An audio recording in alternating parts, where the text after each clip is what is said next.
Milla Ósk Magnúsdóttir, fréttakona, sest hjá okkur. Velkomin, Milla. Takk fyrir.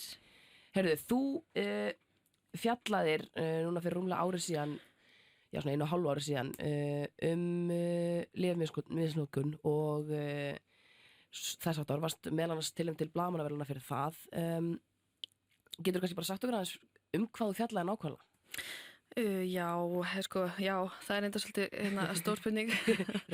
Og þetta voru þetta var svona í byrjun árs þar sem að við fórum ítrekkað að flytja fréttir af andlátum, lyfjatengdum andlátum og oft vissum við og heyrðum, eins og sem kannski sögðum ekki alltaf, en við heyrðum út á bæ og í kringum okkur að þetta væru undir 18 ára sem að væru að deyja.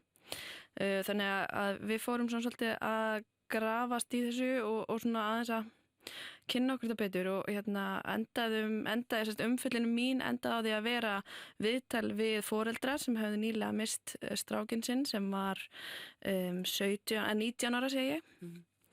Og við 2 bestu vinkonu og fyrirvændi svona kærustu og besta vinans og svo töluðum við lækna og sérfræðinga og lögguna og úr þessu urðu svona 2 kastljósþættir og þar var líka talað við í kastljósi voru svo umræður eftir það sem að var rætt við frú Ragnheiði hana hjá forstöðumann frú Ragnheiðar og þú veist það var rætt við alls konar fólk sko, þannig að það var óbúslega umfangsmikil umfjöllun og þetta er kannski svolítið svona byrjunin á þessu svona sko, maður vil ekki segja endilega faraldur en þetta er svona upphafið af því að farið að fjalla þessa lyfjamisnotkun svona reglulega. Já, það var ekki, við höfðum ekki heyrt svona mikið af svona fréttum í svona langan tíma og þetta var að mörgu leiti faraldur. Við man eftir því þegar við vorum inn upp á fréttastofu og við vorum að tala við lögregluna og lækna og ég spyr einn læknin ég segi bara, get ég sagt að þetta sé faraldur hjá ungu fólki, bara ofneysla lyfseðilsskyldra lyfja það orðin faraldur hérna á Íslandi eins og í Bandaríkjunum af því að árinu undan hafði komið mjög sláandi tölur frá Bandaríkjunum og þar var búið að lýsa yfir faraldri sko. Og þeir voru, enginn vildi segja sko, já segðu það, því það er náttúrulega bara alveg sláandi sko, en þeir voru samt komnir á það að það þyrfti að gera eitthvað óbúslega mikið til þess að sportna við þessu af því að annars þetta bara einhvers konar major faraldri sko. Ein pæling sem ég er búin að pæli, hvernig verður maður sér úti læknadóp, sá sem er að fara, ekki sá sem ætlar að kaupa af díler, heldur hvernig er þetta dílerinn sér læknadópi? Það mjög misjafnt sko, það sumt af þessu innflutt, sumt af þessu eru bara einhverju dílerar eða dópsalar hafa bara stólið hreinlega sko úr lyfjaskápum hjá ömmu sínum og öfum, ömmu sínum pappa eða ættingum eða svo framvegis, það tíðkast alveg. Svo líka bara ungt fólk sem að tekur þetta af þessum stöðum og lætur og selur sko dópsölum. Svo líka bara framleiðsla á þessu, það var bara mjög stutt síðan að það var tekin stór framleiðsla upp í sumarbústaða sem var verið að framleiða alls konar sko, það eru þessar leiðir sko.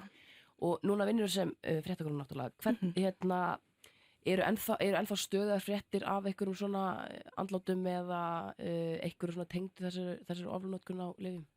Sko það var allt síðasta ár, það fylgdist við óbáslega vel með þessu og voru með svona alltaf á reglulegu millibili svona check símtöl á allt okkar fólk.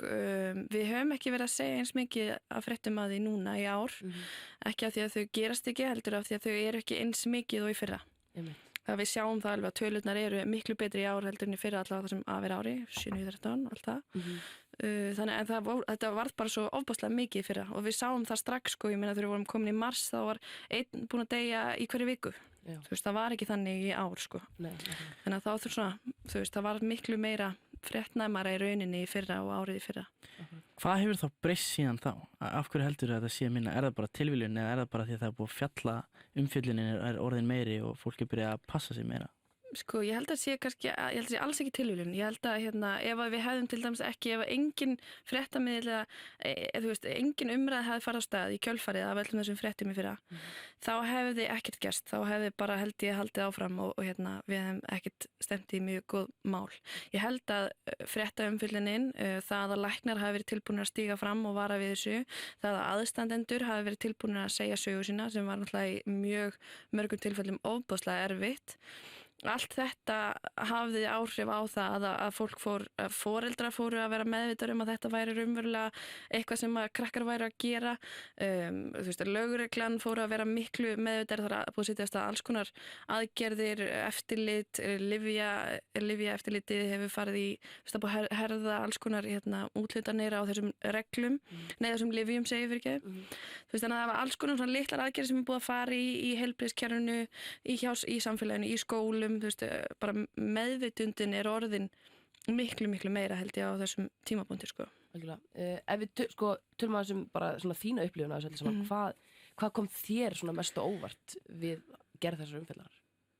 Sko, það sem kom mér mest á óvart er kannski náttúrulega á þessum tímapunkti þegar ég er að gera þetta þá er ekki, þú veist, öll þessi umfjöllun hefur ekki verið að farin af stað, sko, þannig að fólk var ennþá svona svolítið, fannst mér allavega í myrkrunu með þetta.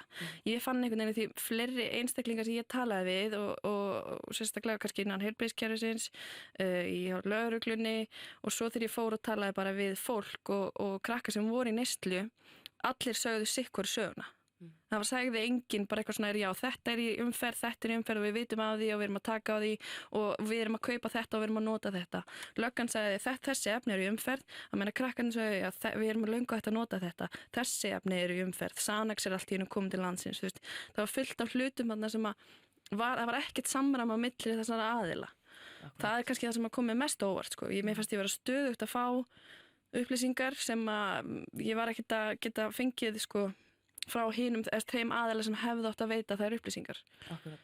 Hvernig var það? Voru allir tilbúnir að hjálpa? Voru allir tilbúnir að leyfa þér að koma og spyrja spurninga og kynna þér málið? Nei.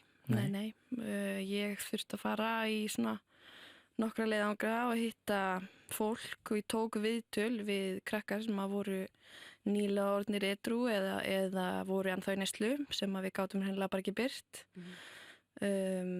Það til dæmis að taka upp símtólið og hringja í foreldra sem mistu strákinn sinn nokkrum mánuðum áður er mjög erfitt og ég var alveg viss að þau myndu segja nei, bara ekki fræðilegur, sko. En þau vildu og gátu komið í viðtal og það var óbærslega mikið vegt, sko. En nei, það var mjög erfitt. Áður hafði ég hringt í fólk og beðið að koma. Ég talaði við lækna sem vildi ekkert mikið vera að tjá sig þetta. Lögreglan fyrst vildi ekkert óbærslega mikið koma og kannski tala þetta almennilega. Svo að sjálfsögðu fór löggan að vera óbærslega mikið í þessu og gaf okkur allar upplýsingar eins mikið og við vildum að því að þetta fór að verða vandamál. Þannig að þetta var flókið, sko, að finna viðmælendur og rétta viðmælendur. Það þarf líka að vera svona, það þarf líka að hafa í huga, sko. Algjörlega. Þú sagði mér að pabbiðinn er forráðafulltrúi og þannig að þetta kannski svona þessi málefni hafa kannski svolítið verið í þínu lífi. Hvernig var svona að taka þessi viðtöl og allt svona með það á bakinu líka? Ég held að það hafi hjálpað mjög mikið. Pabbi minn er búinn að vera forráðafulltrúi í meir en 20 ár, held ég. Var sjálfur í mikilli neyslu og var edrúður ég var 7-8 ára. Þannig að það hjálpaði mjög mikið, sko, því að ég fengi svona forráðna fyrirlestra, sko, á heimilinu oft á ári. Reglulega alltaf þegar nýjir fyrirlestrar að testa. Reglulega, sko, já, þú veist, alltaf þegar það var að koma nýtt efni og svona, þú veist, og allt nýja myndefni og allt þetta var svona testað okkur reglulega, sko, og hann fylgdist vel með ýmsum einkennum og svona, varaði mig við, hann hikaði ekki við að grípa til aðgerða ef hann þess þyrfti. Þannig að ég held að ég og við systur höfum, sko, verið mjög meðvitaðar að mörgu leyti þar sem að hafi verið í gangi í raun og veru, sko, og hafi þá einmitt hjálpað mér að mörguleiti í að bara hafa þennan bakgrunn, sko, að þekkja kannski hvernig efni virka og svona, þú veist.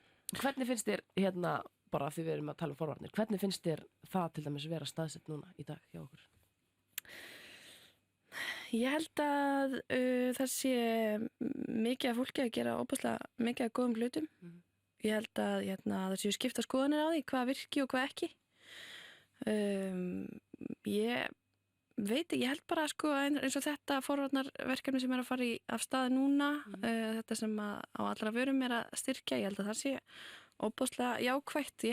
Ég trúi því persónulega að allar forvarnir sami hvaða, sko, kannski ekki alveg sama í hvaða formi þar eru, en þú veist, það að tala saman og það að fræða börn og úlinga og segja frá hlutunum eins og þeir eru, ekkert endilega einhverju leiðilegum fyrirlestra formi, heldur bara að sko levela við einstaklinga og segja bara, herri, svona er þetta og ég held að það sé alltaf jákvætt, sko. Ég held að það geti enginn tapa á því að tala um hlutina sama hvernig það sé gerst, sko. Algjörlega. Ég held að þetta séu frábær. Lokar, takk kærlega fyrir að koma. Milla, takk fyrir að segja okkur frá þessu öll saman og takk fyrir að taka viðtöl fyrir rúmu árið síðan. Já, mér var svona semi-ánægð, en gott að